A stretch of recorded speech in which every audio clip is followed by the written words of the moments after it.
how to use Rednote as a greeting card. First, open the Rednote app. Now once you're on your home page, tap the plus to start a new Rednote message. From here, you can just capture it or choose from album. Now once you choose a photo, simply tap on text.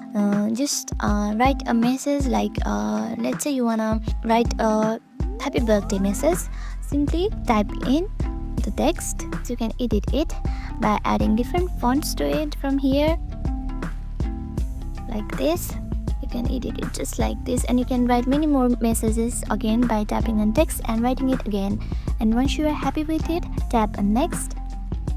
You can also add text from here as well. Write enough text of your greetings, and once you write it, just tap on this public and just make it visible to your friend, or you can make visible to selected users from here. And once you're done, tap on post, and that's it. That's how you send a greeting message in Rednote. And if you like this tip, hit the like and subscribe for more ways to use Rednote. Thank you for watching.